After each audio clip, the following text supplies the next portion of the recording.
ደሬ አቤት ማርቴ አልተኛም እንዴ? አይ ተኝቻለሁ። እንቅልፍ እምቢ አለኝ።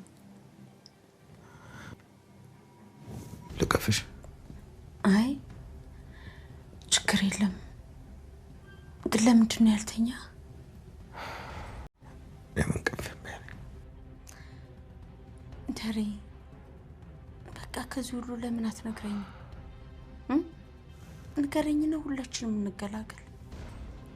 ከኔ ተለይተሽ መኖር አቅማለሽ? እንዴ ደሬ ምን ማለት ነው?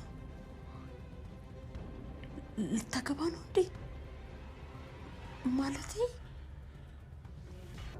ሌላ ወጣት ሴት መውለድ የምትችል ሌላ ሴት ልታገባ ነው?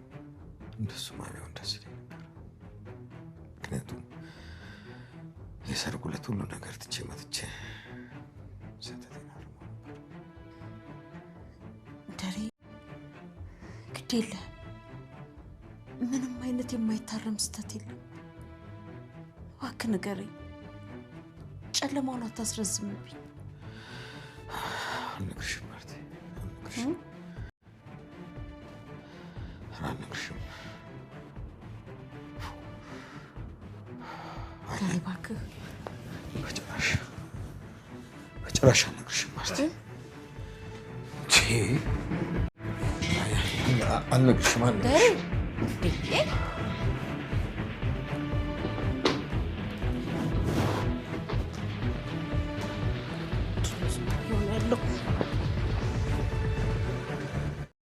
ቀን ቀንን በተካ ቁጥር ሽንት ቤቱ ከአፍ እስከ ገደፉ ሞልቶ ፈሰሰ። ማሙላት ብቻም አይደለ፣ መጥፎ ጠረኑ ክፉኛ ተጠቃሚዎችን ሲረብሽ ስሞታው እነ ቬራ ጋር ደረሰ። ይህንን የሰማችለት ቬራ በፍጥነት የጽዳት ሰራተኞቹን ሰብስባ ወደ ተደፈነው ሽንት ቤት ወሰደቻቸው። ለምን ሞልቶ እንደፈሰሰ ስትጠይቃቸው ማሽኑ መበላሸቱን፣ የሆነ ነገር ቱቦ ውስጥ ተሰንቅሮ ቀዳዳውን እንደደፈነውና በእንጨት ቢጎረጉሩም ሊከፈት እንዳልቻለ በደቦ ነገሯት። ቬራ በነገሯት ክስተት ውስጧ በትዝብት ተሞላ። ታዲያ ቀጠሮም ሳትሰጥ ጽዳቶቹ የሚያደርጉትን ወፍራም የቆሻሻ ጓንት ከአንዷ ሰራተኛ ተቀበለች።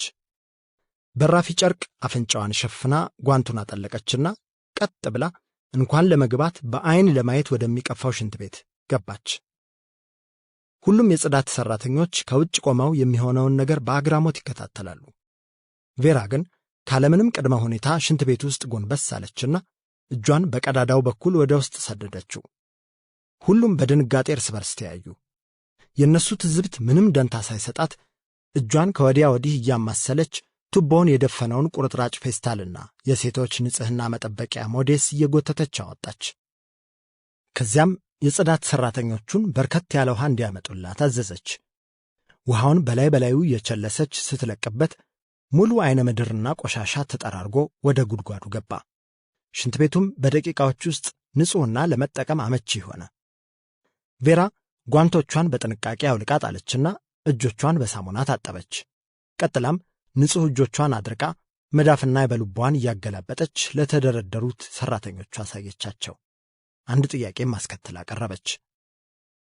ተቆረጡ ወይ? በመስራቴ እጆቼ ተቆረጡ ወይ? መልስ ለመስጠት ድፍረቱ ያለው አንድም ሰራተኛ አልነበረም።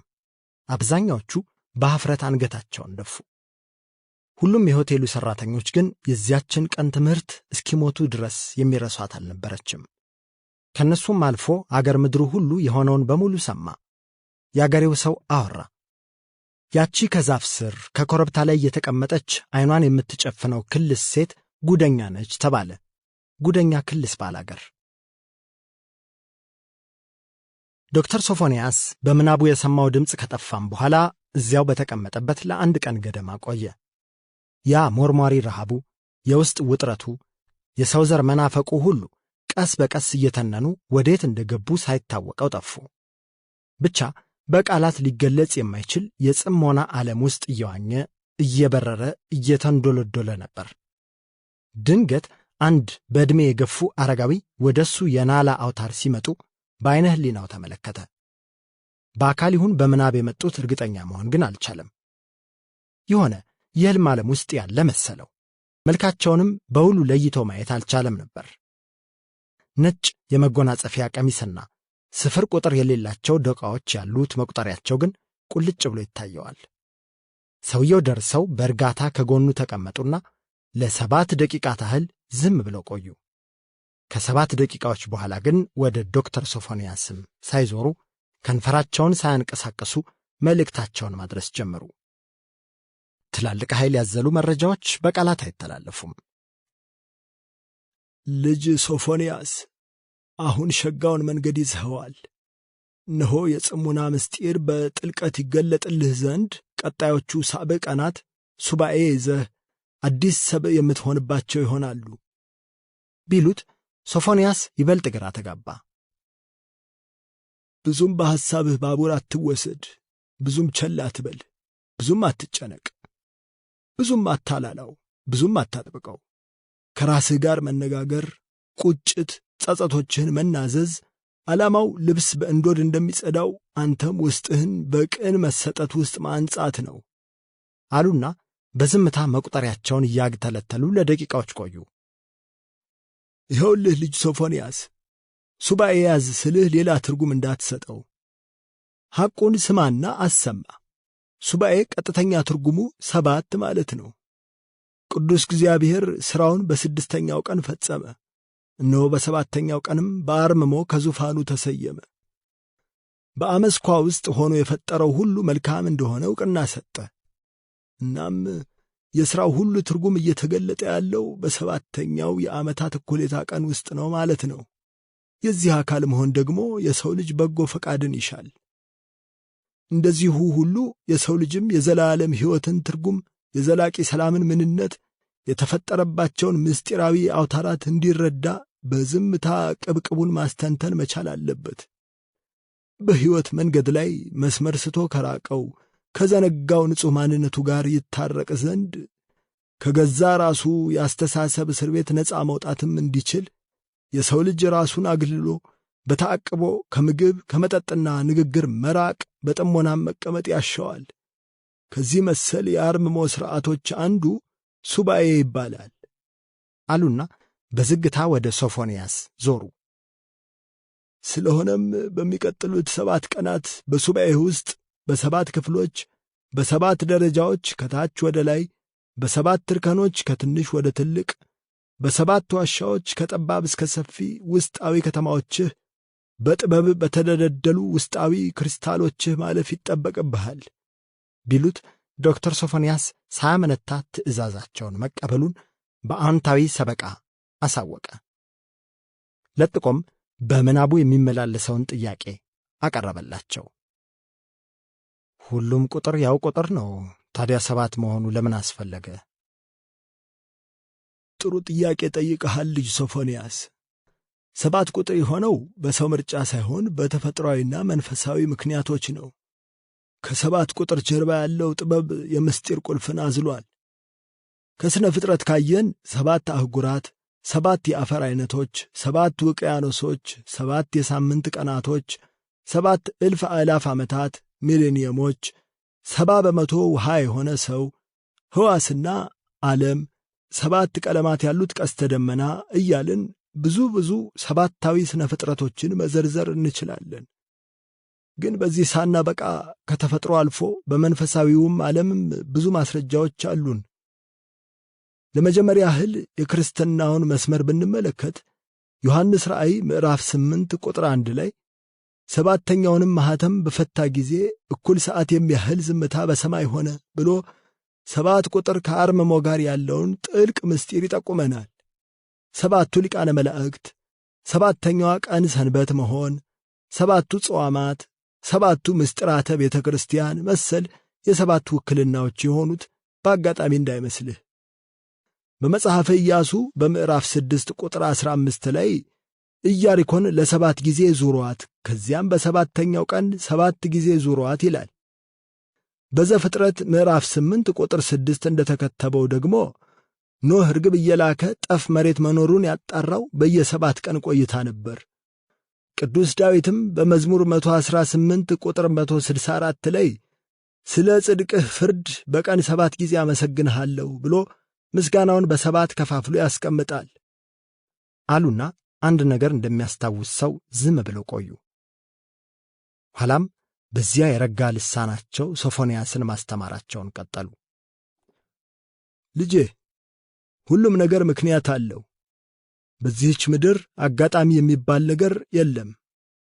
የድርሰቱ ምስጢር ረቂቅ ቢሆንም ሁሉም ክስተት የትልሙ አካል ነው። ለምሳሌ ሊቀ ዜማ ቅዱስ ያሬድ ትሏ በ7ኛው ሙከራዋ ስታልፍ ሲሳካላት ማየቱና በዋናነት 7 የዝማሬ ምልክቶችን መቅረጹ የትልቅ ጸጋ ማሳያ እንጂ የአጋጣሚ ጉዳይ እንዳይመስልህ። ለምን በ5ኛው ወይም በ8ኛው ሙከራ ላለፈችም ብለህ መጠየቅ አለብህ። ጠይቅ፣ መርምር፣ ታገስ። ቆንጆ አርኪ ምላሽን ታገኛለህ አሉና የደስታ ሞገድ ለሶፎንያስ ላኩለት። አንቴናዎቹን ሰድሮ ተቀበለ። የሆነ ስሜት ውርር አደረገው። እርሳቸው ቀጠሉ። ስለ ዝምታም ክርስትና በክሮ ያስተምራል። መጽሐፈ ምሳሌ ምዕራፍ 10 ቁጥር 19 ይህን ይላል፣ በቃል ብዛት ውስጥ ኀጢአት ሳይኖር አይቀርም፣ ከንፈሩን የሚገታ ግን አስተዋይ ነው።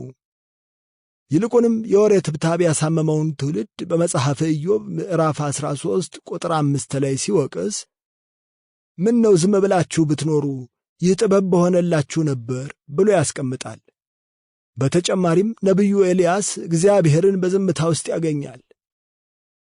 መጽሐፈ ነገሥት ቀዳማዊ ምዕራፍ 19 ከቁጥር 11 እስከ 12። በተለይ ከነቢብ አንደበታዊ አነብናቢ ኀጢአት የነጻችው በእሾህ ተከባ የጸደቀችው የሱፍ አበባዋ ቅድስት ድንግል ማርያም የትሕትናና ዝምታ ተምሳሌት ናት። በአጠቃላይ ሕገ ሃይማኖቱም ቅድስናን ከአርምሞ ጋር በጽኑ ያቆራኛል። በብቸኝነት መገለል ደግሞ ለጻድቃን መለያ ነው። ከነዚህ መካከል ጣዝማና አንበጣ እየበላ ከበረሃ የከረመው መጥምቁ ዮሐንስ፣ ነቢዩ ዳንኤል የባቢሎንን ንጉሥ ሕልም ለመፍታት ለብቻው ሱባኤ ገብቷል። አቡነ ተክለ ሃይማኖት የዱር ቅጠል እየበሉ ከዳሞት ተራራ ለብቻቸው ተቀምጠዋል አሉት። ሶፎንያስ እነዚህን ማስረጃዎች ሲያቀርቡለት ይበልጥ ወደ ውስጡ ዘልቆ ለመጓዝ ብርታትን አገኘ። እውነትም አስገራሚ መንገድን ወደ ውስጡ እየሳበረ ነበር። ዓይኑን እንደጨፈነ ያሳሰበውን ቀጣይ ጥያቄ ወደ ክቡዱ ሽማግሌ ሰደደ። ስለዚህ አንድ ሰው የዚህ ጥበብ ተጠቃሚ ለመሆን ክርስቲያን መሆን አለበት ማለት ነው? እርሳቸውም መልሳቸውን በዝምታዎቻቸው እየሸነሸኑ ይለግሱት ቀጠሉ። በፍጹም ግብሩ እንዲህ አይደለም። ጽሞና ማንኛውም ሰው ሊጠቀምበት የሚችል ጸጋ ነው። የ7 ቁጥር ልዩ ኃይል ደግሞ በሁሉም ሃይማኖቶችና ባህሎች ውስጥ ይገኛል። ምክንያቱም እውነተኛ ጥበብና የበለጸገ ሕሊና የትኛውም አጥርና ድንበር ስለማይገድበው ነው። ለምሳሌ በእስልምና ምልከታ አርምሞን ካየነው ከሶላትና ተፈኩር ጋር አብረን ልናብራራው እንችላለን። የሶላት ሥነ ሥርዓት በሙሉ በጽሞና መካሄድ ያለበት የአርምሞ መገለጫ ነው። በተለይ ተሸሁድ የተሰኘው በሶላት ውስጥ የመቀመጥ አካል የጽሞና ቅርጽ ጋር በእጅጉ ይመሳሰላል።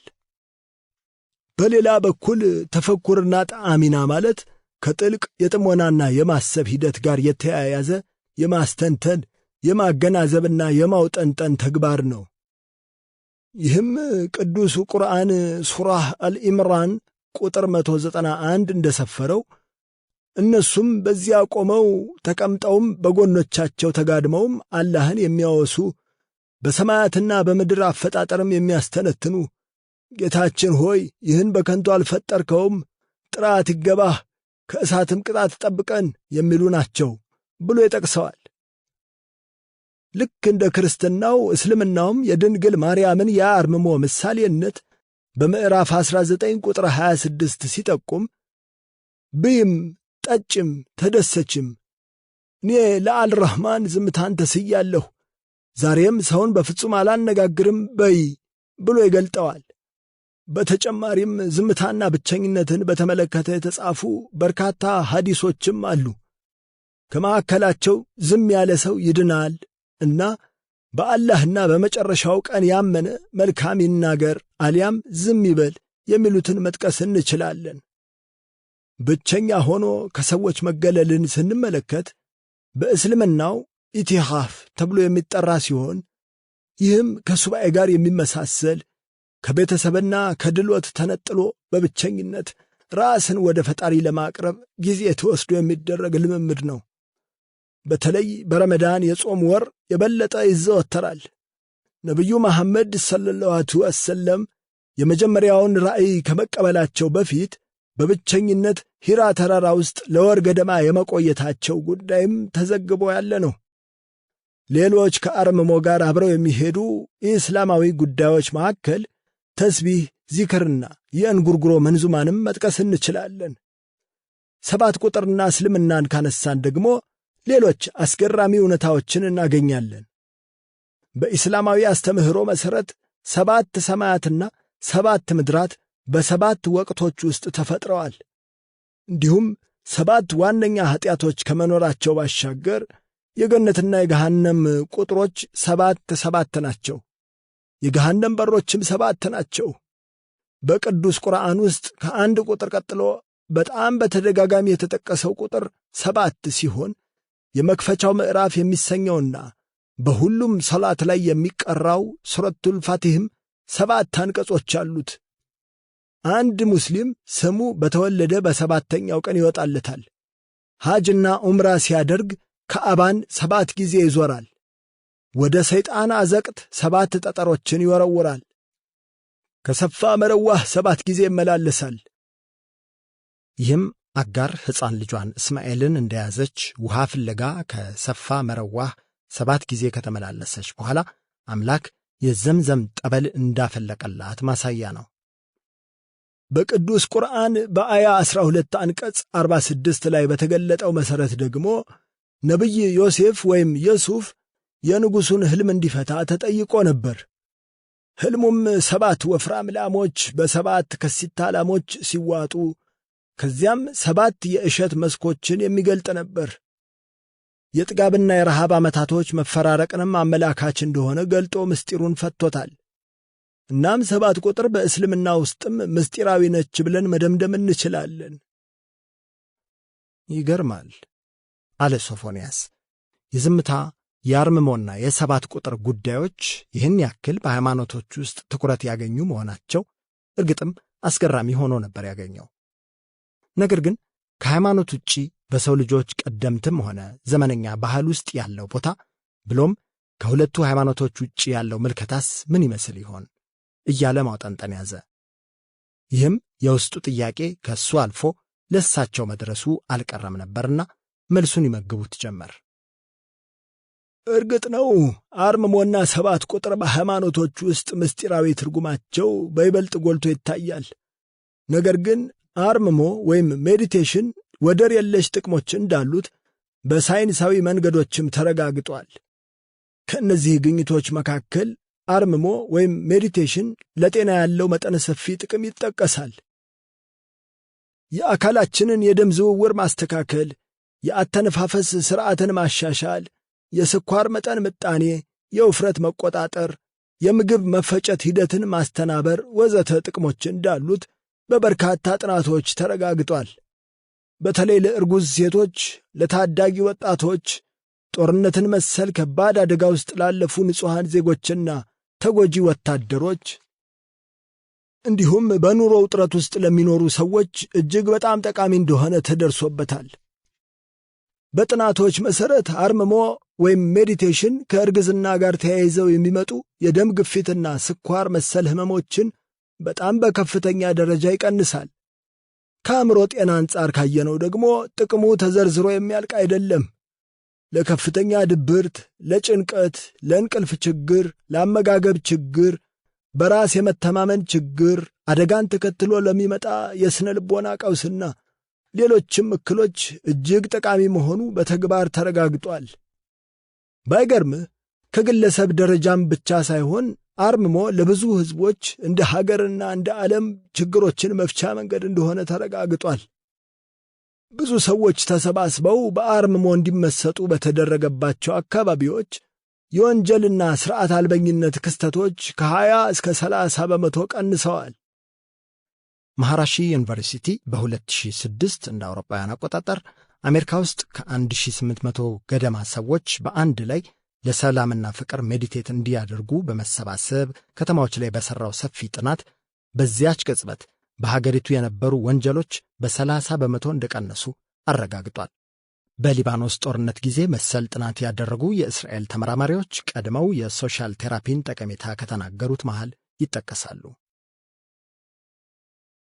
እናም በርካታ አገራት ከፍተኛ ትኩረት ሰጥተውት በከፍተኛ ደረጃ እየሰሩበት ይገኛሉ። እኔ ከነገርኩ እጅግ በበለጠ ሁኔታ አርምሞ ላይ የተሰሩ በርካታ ዘመንኛ ጥናቶች ዘርፈ ብዙ ጥቅሙን አጽድቀዋል። እኛ ኢትዮጵያውያን ግን እንደ ጥበቡ መነሻነታችን ሳይሆን በቅጡ እየተጠቀምንበት አይደለም አሉና በቁጭት ቢጤ ተብሰለሰሉ። በረዥሙ ትንፋሽ ወሰዱናም ተረጋግተው ቀጠሉ። ለማንኛውም ወደ 7 ቁጥር ተመልሰን ዓለም አቀፋዊ ማስረጃዎችን ብንመለከት ቁጥሩ በብዙ የዓለማችን ሀገራት ባህል ውስጥም እንደ ዕድለኛ ቁጥር እንደሚታይ እንረዳለን። ለምሳሌ በዕብራውያን ዘንድ 7 ፍጹም ቁጥር ነው ተብሎ ይታመናል። ታዲያ እነዚህን ቁጥሮች በተቻላቸው መጠን ያጠኑና ያወቁ የውጭ ድርጅቶች ቀላል የሚባሉ አይደሉም።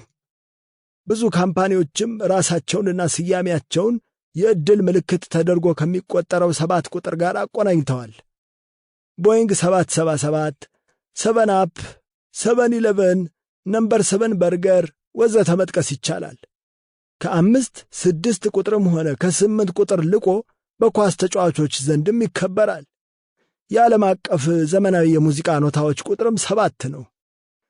እንዲህ እያልን ብዙ ዘመነኛ ማሳያዎችን ማንሳት እንችላለን።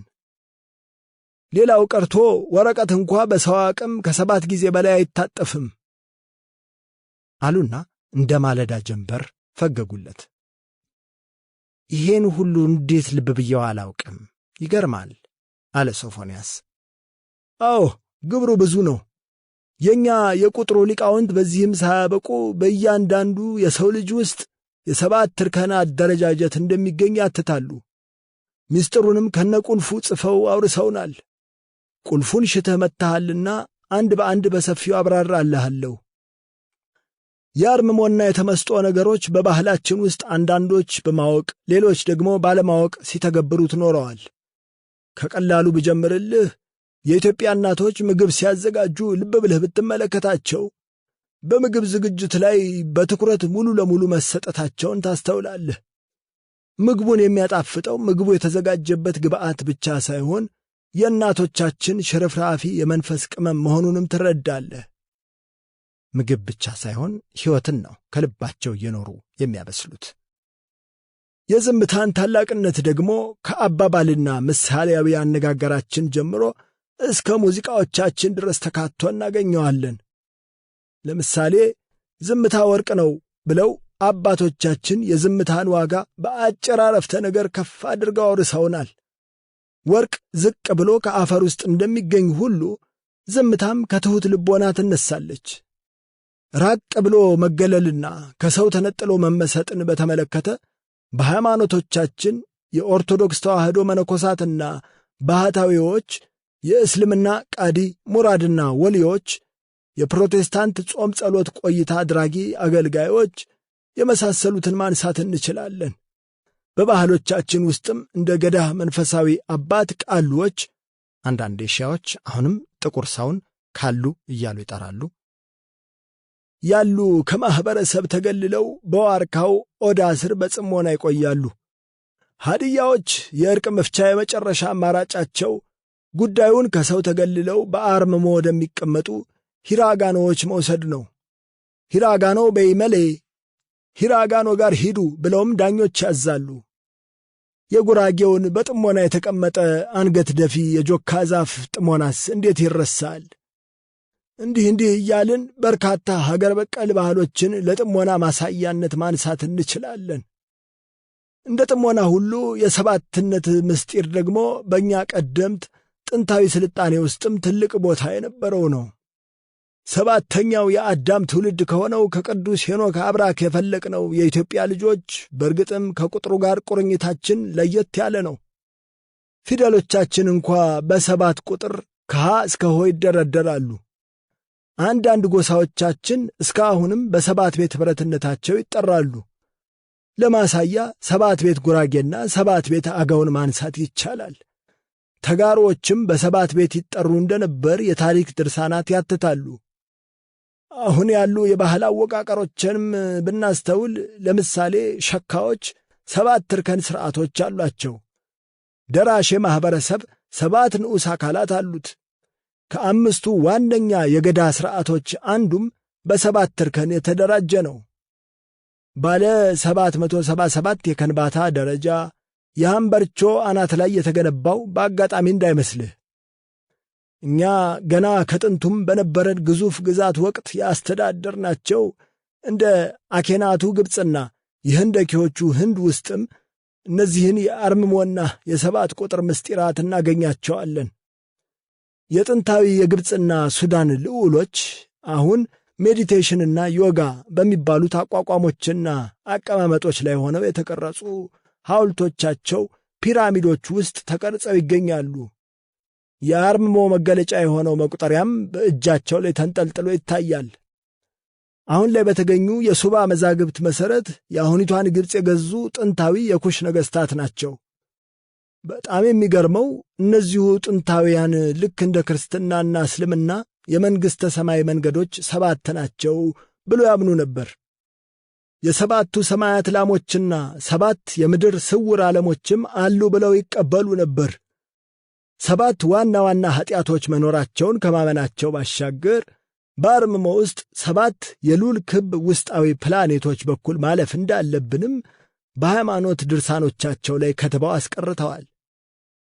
ከአቅጣጫ አንጻር ግራ፣ ቀኝ፣ ፊት፣ ኋላ፣ ላይና ታች ብለው 6ቱን ይቈጥሩና 7ኛው ማዕከላዊነት ነው ይላሉ።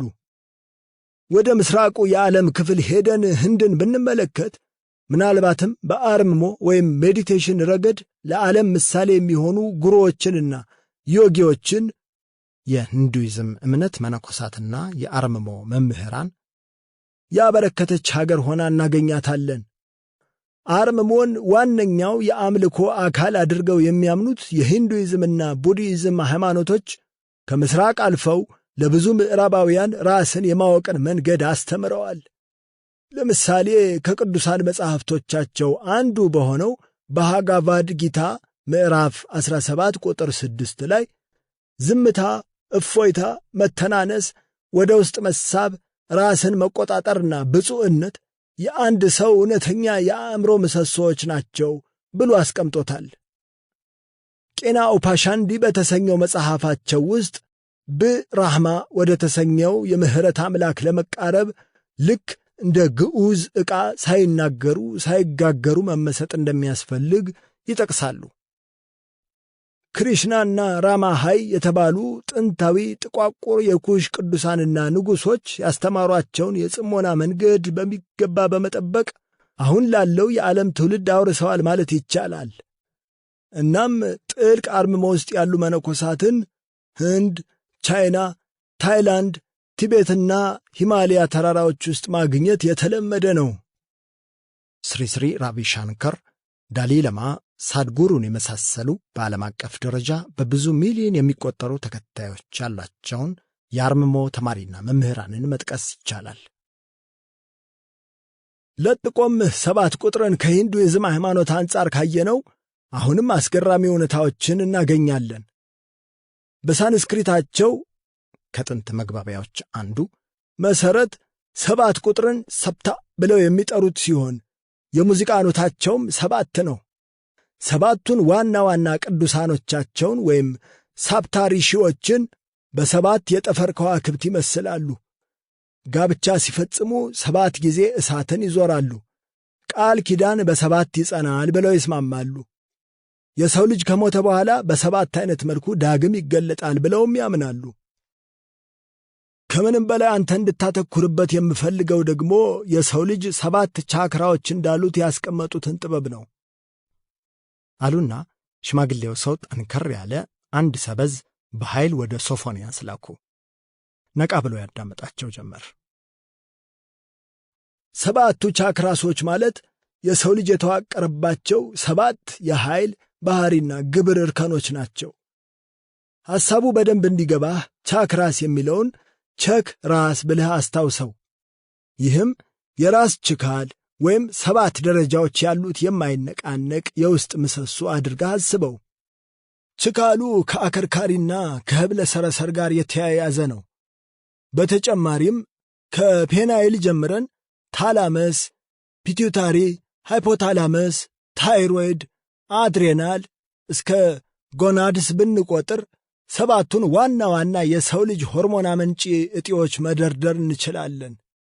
በስነ ልቦናው ዓለምም እንደምታውቀው ሕፃን ልጅ በተለይ እስከ 7 ዓመቱ ባለው ጊዜ ውስጥ ስብዕናው በዋናነት እንደሚገነባ ይጠቆማል። ሂፕኖቲክ ፔሪድ ሊባል የሚችል የሕፃንነት መሠረት መጣያ ጊዜ የመጀመሪያዎቹ ዓመታት ናቸው። በዚህ ጊዜ ሕፃን በተለይም እናቱን ከጎኑ ቢያጣት ፈሪ፣ ግራ የሚጋባ አሊያም በራሱ የማይተማመን ቁጡ፣ የተረበሸ ልጅ ለማሳደግ ትዳረጋላችሁ። ይህን የተረዱ እንደ ዴንማርክ ያሉ ሀገራት ሴት ልጅ ስትወልድ እስከ 3 ዓመታት ድረስ የሚደርስ የሥራ ዕረፍት ከመስጠት አልፎ ደሞዟ እንዲከፈላት ያደርጋሉ። ዴንማርክ ወንጀል ከማነሱ የተነሳ እስር ቤት የሚዘጋባት አንዷ ሀገር ናት። በአብይ ዘርፍም 7 የሰው ልጅ አይነቶችና 7 የስሜት ደረጃዎች እንዳሉ የዘርፉ ምሁራን ይስማማሉ። እናም 7 ቁጥር ከሰው ልጅ አፈጣጠርና የንቃተ ሕሊና መንገድ ጋር እጅጉን የተቆራኘ ነው። ለዚህም ይመስላል ቀደምት አባቶቻችን ሰውን ሲጠሩ ሰብእ እያሉ ከሳብእ ወይም 7 ቁጥር ጋር በሚመሳሰል ስም የሚጠሩት። አሁንም ሰብእ የሚለውን ቃል በግዕዝኛ፣ በትግርኛ፣ በጉራግኛ፣ ስልጥኛ ወዘተ ውስጥ ሰው የሚለውን ትርጓሜ ይዞ ታገኘዋለህ። አሁንም አማርኛ ውስጥ ኅብረተሰብ፣ ማኅበረሰብ፣ ግለሰብ፣ ብሔረሰብ እያልን እንደ ቅጥያ እየተጠቀምነው እንገኛለን። በኦሮምኛ ደግሞ ሰብ ማለት አንድ ቦታ ላይ የሚኖር የሰዎች ስብስብ ወይም ብሔር ተብሎ ይተረጎማል። እናም ይህንን ሁሉ አገናዝበህ የሰው ልጅ በ7 ግልጽና ህቡዕ እርከኖች ላይ እንደተፈጠረ ማወቅ አለብህ። አርምሞ ለማድረግ ስታቅድም በ7ቱ ውስጣዊ እርከኖች ማለፍን ዋነኛው ግብህ ብታደርግ ስኬታማ ትሆናለህ። ይህም ከአንደኛው የቆሰለ ዝግ ስሜት ወደ 7ተኛው የበለጸገ ክፍት ሕሊና፣ ሰውን ከመጥላት ጠላትን እስከ መውደድ፣ ከታች ተገንጣይነት እስከ 7ተኛው ማዕከላዊነት፣ ከስሜት ሕዋሳት እስከ መዋሃድ ጸጋ፣ ከቁጥራዊ የስሌት ስሜት እስከ ንቁ የፍቅር ሐሴት፣ ከእኔነት እስከ ሁለንተናዊነት ድረስ ማደግ፣ ከእንቁልጤ እስከ ፒቱታሪና ፔናይል፣ ከደመነፍስ እስከ ቅዱስ መንፈስ መነጠቅ ድረስ ያደርሳል። ዘላለማዊነትንም ያጎናጽፈሃል። እንግዲህ ለማጠቃለል ያህል ይህ እስካሁን የነገርኩህ በሙሉ ያስፈለገው የ7 እርከን ጉዞህን ከመጀመርህ በፊት ውስጥህ እንዲያምንበት ነው። አሁንም ጥበቡ እኛ ከራሳችን የፈጠርነው ፍልስፍና ሳይሆን ቅዱሱ አምላካችን በ7 ቁጥር ላይ የገለጠው ጥንታዊ ኃይል እንደሆነ እንድትረዳ ነው። በዙፋኑና በ4ቱ እንስሶች መካከልም በሽማግሌዎችም መካከል እንደ ታረደ በግ ቆሞ አየሁኝ። 7 ቀንዶችና 7 ዓይኖች ነበሩት። እነርሱም ወደ ምድር የተላኩ 7ቱ የእግዚአብሔር መናፍስት ናቸው። ዮሐንስ ራእይ ምዕራፍ 5 ቁጥር 6 ተብሎ እንደ ተጻፈው 7 ቁጥር የፍጥረት ሕግና ምስጢራት ያዘለ ድብቅ ትንግርት አለው።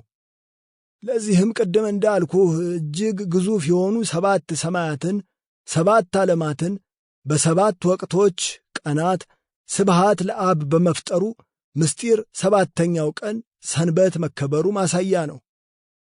እግዚአብሔር በራሱ ምሳሌ መሠረት በ7ተኛው ሳብዕ ፊደል መዋቅር አዋህዶ የተፈጠረውን የሰው ልጅም ያመለክታል አሉና አንድ ጥቅል ፈተው ምናቡ ፊት ለፊት ዘረጉት። ሊቃውንት አባቶቻችን ለትውልድ ያወረሱት በአርምሞ የገለጡት የሰው ልጅን እግረ ሕሊና የሚያበረቱ ንቃተ ናላውን የሚያንጹ 7ቱ የአርምሞ እርከኖች ናቸው። ዶክተር ሶፎንያስ ምስሉንና ከጎኑ ያሉትን ጽሑፎች ጊዜ ወስዶ አጠናቸው። ይህም ምስለ ሰው ቶ ከላይ ካለው ራስ፣ ሰባተኛው ፍቅር ወለድ ከፈጣሪያችን የመገናኛ በር የሆነው ንቁ ሕሊናችን ጀምሮ ወደ ታች ሲሰፋ፣ ስድስተኛው የማይለዋወጥ ጽኑ ሐሳብ ያዘለ የማንነታችን መለያ እውን የሆነው መንፈሳዊ ሰላማዊ ብርሃን፣ አምስተኛው በአስተዋይነት ሰፊ ራእይ ማየት መቻልና በነጻ ፈቃድ በእጅ የሚሠራ ስነ ምግባር፣ አራተኛው ተመስጦን ተጠቅመን በማሰላሰል የምናልመውን የምንሆንበት ግባችን፣ ሦስተኛው በማስታወስና በጥናት አእምሮአችንን ተጠቅመን የምናገኘው ማዕረግና መልክ፣ ሁለተኛው ሰውኛ ስማችን ተጠቅመን በአንደበተ ርቱዕ ንግግር ዜማና ቋንቋ መክሊታችን ወይም ምላስ እስከ ከርስ ወይም ሆድ፣ የእስረኛው አንደኛ ደረጃ ላይ ያለው ስሜትና ጥርጣሬ ወለድ የጭንቅላት ቅዠት የሚተርከው ተረት ተረታችን ድረስ ያሉንን የሰውነታችንን መሠረቶች የሚገልጽ ነው። ከብልቶች ከእግር ስር ወደ ምድር የሚጣል ሥጋዊ ፍላጎትና ተረፈ ምርት ድረስ ያለው ከአውሬ በዘረመል የምንጋራቸው ተፈጥሮዎች ናቸው። ሶፎንያስ አንብቦ እንደጨረሰ ሲያውቁ ሽማግሌው ሰው የመዝጊያ ጥቅሳቸውን አስከተሉ። ልጅ ሶፎንያስ፣ ዝምታን ከሰበኩ ጠቢባን አንዱ የሆነው በሃኡላህ በአንድ ጽሑፉ ምን ይላል መሰለህ? ትቢያ ከለበሰው ጎጆ ወርዶ ወደ ምድረ ገነት የሚጓዘው መንገደኛ የሚያልፍባቸው ምዕራፎች 7 ናቸው። አንዳንዶቹ 7 ሸለቆዎች ሲሏቸው፣ አንዳንዶቹ ደግሞ 7 ከተሞች ይሏቸዋል። መንገደኛው ከሱነቱ ተላቆ እነዚያን ምዕራፎች እስካልተሻገረ ድረስ ወደ ቅርበትና ውህደት ውቅያኖስ ከቶ ሊደርስ አይችልም። ወደር የማይገኝለትን መንፈሳዊ ወይን ጠጅም አይቀምስም ብሎ አስቀምጦታል። እናም በቀጣዮቹ 7 ቀናት እነዚህ ሸለቆዎች አብረን እናልፋለን፣ ተራሮቹን አብረን እንሻገራለን ማለት ነው። እነሆ ባለ 7 መዳረሻው ውስጣዊው ጉዞህ ዛሬ ይጀምራል፣ በርታ ብለውት ከተቀመጡበት ስፍረታዊ ይዞታ ለቀው በዐይን ጥቅሻ ከቦታው ተሰወሩ። ምስጢሩ ብዙ ነው። የምንገልጸው መርጠን ነው።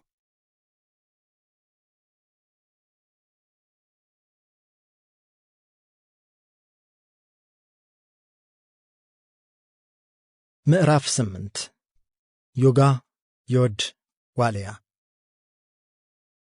ሜሮን በፍቅር ውስጧ ሲማስን የኖረችለትን ልጅ ሌኩንን ስታቀፍ ውስጧ በሐሴት ተምነሸነሸ። ያልተከረከመ ጸጉሩ፣ ያልተቆረጠ ጥፍሩ፣ የማያውድ ጠረኑ ደንታም ሳይሰጣት ጥብቅ አድርጋ አቀፈችው። አቀፋት። ላያቸው ሰው የሚላቀቁ የሚለያዩ አይመስሉም ነበር። አንድ አካል አንድ አምሳል ሆኑ። በገረጣው ደረቱ ላይ ሆና እንዴት እንዲህ ሊመቻት እንደቻለ አንድዬ ብቻ ነው የሚያውቀው። የፍቅር ፍላሚንጎዎች እንዴት የጥንድ ዳንስን እንደተማሩ፣ እንዴትስ አብረው ውሃ ላይ መሮጥ እንደቻሉ እሱ ብቻ አይደለም።